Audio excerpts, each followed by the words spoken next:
एक बार की बात है। एक छोटे से गांव में सोनू नाम का एक सब्जी वाला रहता था। सोनू हर सुबह अपनी साइकिल पर ताजी ताजी सब्जियां लेकर गांव के लोगों के घरों के आगे जाता था। भैया, आपकी सब्जी और फल का तो जवाब नहीं। उसकी सब्जियां इतनी स्वादिष्ट होती थी कि लोग दूर दूर से उसकी सब्जियां खरीदने आते थे। एक दिन सोनू जंगल में लकड़ी बीनने गया। तभी उसे एक चमकदार पत्थर गलती से उसके लकड़ी में ही चला आया। उसे अपने बगीचे में गाड़ दिया।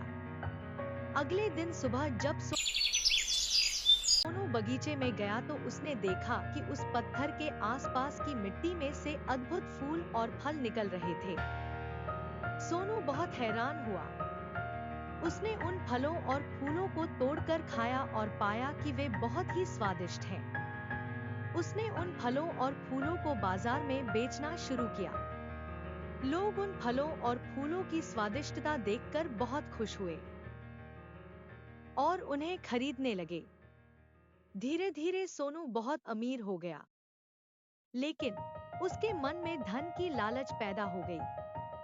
वह चाहता था मेरे पास और भी ज्यादा धन होना।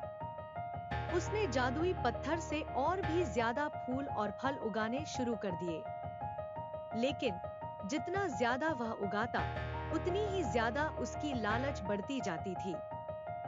अब तो लग रहा है कि हम कुछ दिन में ही इस गांव के जमींदार से भी अधिक पैसा वाला बन जाऊंगा है। एक दिन सोनू ने बहुत सारे फूल और फल उगा लिए। उसने सोचा कि अब वह इन सबको बेचकर बहुत अमीर हो जाएगा। लेकिन जब वह बाजार गया तो उसने देखा कि लोग उसके फूलों और फलों को खरीदने के लिए तैयार नहीं थे। उन्होंने ने कहा कि ये फूल और फल पहले की तरह स्वादिष्ट नहीं है। उसने जादुई पत्थर को दोष दिया। अब इस जादुई पत्थर की शक्ति खत्म हो गई है। ये अब यह अच्छा से काम नहीं कर रहा है। क्यों न मैं इस पत्थर को फेंक दूं? उसने पत्थर को फेंक दिया और वह पत्थर नदी में बह गया। उसके बाद सोनू घर आ गया। वह काफी ज्यादा धन बना लिया था। उस पत्थर की मदद से वह आराम से खाना शुरू कर दिया। वह काम भी नहीं करता था। धीरे धीरे कुछ साल बीत गए। सोनू की धन भी समाप्त होने लगी थी। तब उसे पत्थर का याद आने लगा। उसके बाद वह सच में पड़ गया कि आप मेरा क्या होगा, धन कहां से लाऊंगा। तभी उसके घर पर ब्राह्मण आए और बोले कि अगर कोई घर में हो तो बाहर आओ। सोनू ने उनका आवाज सुनाओ और बोला कि कौन है। मैं ब्राह्मण हूँ। मैं तुम्हें कुछ बताने आया हूँ। हाँ बोलिए महाराज, आपको क्या बताना है? ब्राह्मण उसे जादुई पत्थर के बारे में जानता था। पूरा कहानी बताई जो सोनू के साथ बिता हुआ था। उसके बाद सोनू ने बोला कि हम महाराज, यह सब घटनाएं तो मेरे साथ हुई है और मैं बहुत गलत काम भी किया हूँ। पर अब मैं क्या करूँ? मेरा धीरे धीरे धन भी समाप्त होते जा रहा है। ब्राह्मण ने बोला कि तुम एक बहुत ही मूर्ख आदमी हो। जो तुम्हारे पास शक्तियाँ थी, वह शक्ति है किसी और की नहीं, मेरी थी। हमसे वह खो गया था जो तुम्हें मिला और तुमने उसे एक पानी में बहा दिया। महाराज, मुझे क्षमा कर दे और बताएं कि अब क्या करूं मैं? वह पत्थर एक राजा के पास चला गया जो एक देश के राजा है। वह बड़ा ही दुष्ट राजा है। वह किसी को भी मार देता है। उसके पास ही वह पत्थर गेट है और उसके पास से पत्थर लाना लगभग नामुमकिन है। अगर तुम उसे पत्थर को नहीं ले तो तुम्हें मैं एक सराफ दे दूंगा जिससे तुम कभी भी खुशी नहीं रह सकते हो। नहीं महाराज, आज नहीं, मैं उसे पत्थर को ढूंढ कर लाऊंगा। इतना सुनते ही महाराज वहां से चले गए और सोनू अपने घर के अंदर चला गया। उसके बाद उसने एक आदमी को कॉल किया जो उसका प्रिय मित्र था और उसका नाम था रामू चतुर्थ सेन। उसने कॉल लगाकर बोला कि भाई मुझे इतना सारा समस्या आ गया है। फिर रामू चतुरसेन ने अपने दोस्त सोनू की मदद करने के लिए अगले दिन सुबह ही आ गया। सोनू उसे देखकर बहुत खुश हुआ। उसके बाद दोनों उसे राजा के महल में चले गए। उन लोगों ने जाकर देखा कि यह जो राजा है वह बहुत ही दुष्ट है। वह किसी को मारने से पहले जरा सा भी नहीं सोचता है। यह देखकर सोनू की तो हालत ही खराब हो गई थी। तब रामू चतुरसेन ने बोला कि दोस्त तुम टेंशन मत लो, मैं सब संभाल लूंगा।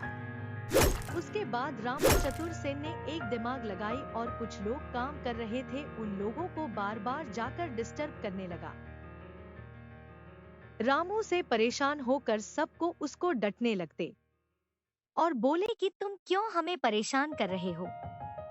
रामू चतुर्थ ने बोला कि मैं अभी तुम्हारे साथ काम करना चाहता हूँ। मुझसे काम थोड़ी ना मांगोगे। जो राजा को बोलो वह तुम्हें काम देंगे ना। उसके बाद वह लोगों ने जाकर एक मंत्री को बोल दिया कि हमें काम करने में वह आदमी बहुत दिक्कत कर रहे हैं। उसके बाद मंत्री ने आकर सैनिकों को बोला कैसे पकड़कर से राजा के पास लेकर चलो। सोनू और रामू चतुरसेन सैनिकों के साथ चलेगा। फिर राजा ने बोला कि तुम कौन हो। रामू चतुरसेन बहुत ही खुश हुआ क्योंकि उसके राजा के पास जाने का एकमात्र उपाय यही था।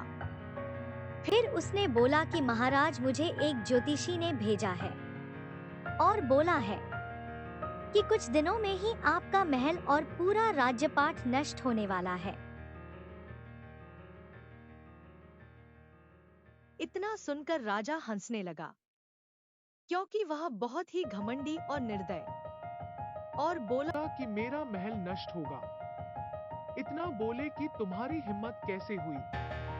मैं तुम्हें और तुम्हारा दोस्त दोनों को अभी ही नष्ट कर सकता है। सोनू की हालत खराब हो गई पर रामू ने बोला कि महाराज मैं तो बस आपका शुभ चिंतक हूँ, इसलिए मैंने आपको बताना उचित समझा। आपके महल पे एक बहुत बड़ा खतरा आने वाला है। तभी महाराज करते हुए एक सैनिक आया और बोला कि महाराज एक देश का राजा हम लोगों पे आक्रमण करने के लिए निकल पर है। राजा को लगा कि इन लोग का बात सच है और इसके पीछे भी रामू चतुरसेन का ही हाथ था। उसने यह आने से पहले एक दूसरे राजा के पास गया था। वहां जाकर उसने वह पत्थर के बारे में बता दिया था जिस कारण से उस पे आक्रमण होने वाला था। उसके बाद राजा ने पूछा कि इसके पीछे का क्या समस्या है। तुम बोल रहे हो को नष्ट हो जाएगा क्योंकि आपके पास जो पत्थर है वो जितना ही लाभ देता है उतना ज्यादा ही वह हानि करता है। अगर उस पत्थर को नष्ट नहीं किया गया था तो आपका पूरा राजपाट समाप्त हो जाएगा। राजा सच में पड़ गया कि अब मैं क्या करूं। उसके बाद उसने सोचा कि अगर मेरा राजपाट नष्ट हो जाएगा तो मैं इस पत्थर का रखकर क्या करूंगा। राजा बहुत घबराया हुआ था। उसके बाद बोला कि ठीक है, यह पत्थर मैं तुम्हें दे दूंगा, लेकिन अगर उसके बाद भी मेरे राज पर कोई भी खतरा आया तो मैं तुम्हें मार दूंगा। रामू चतुरसेन बोला हाँ महाराज, अगर आपके ऊपर खतरा आया तो मुझे मार दीजिएगा, मुझे मंजूर है। इतना बोलते ही राजा ने मंत्री से वह पत्थर मंगवा लिया। मंत्री लाकर उसे पत्थर दे दिया। उसके बाद में दोनों पत्थर लेकर अपने घर चले हैं। दोनों राजा आपस में युद्ध करके समाप्त होगा। उसके बाद रामू चतुरसेन और सोनू घर आ गए।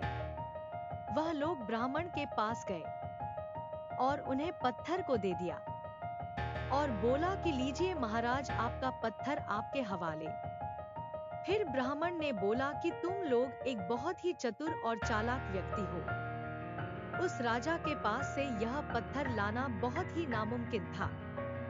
मगर तुम लोगों ने मिलकर साथ में एक कर ही दिया, इसलिए मैं तुम्हें एक वरदान देता हूँ कि तुम्हें एक ऐसी शक्ति मिलेगी जो मुसीबत पड़ने पर कोई भी चीज खोज नहीं ढूंढने में तुम्हारी मदद करेंगे। जो चीज तुम इच्छा चाहो तो तुम्हें मिल जाएगी। फिर ब्राह्मण ने बोला कि अगर आप लोगों के वीडियो अच्छी लगी हो, चैनल को सब्सक्राइब करके बेल आइकन ऑल पर प्रेस जरूर कर दीजिएगा और वीडियो को लाइक करना नहीं भूलिएगा।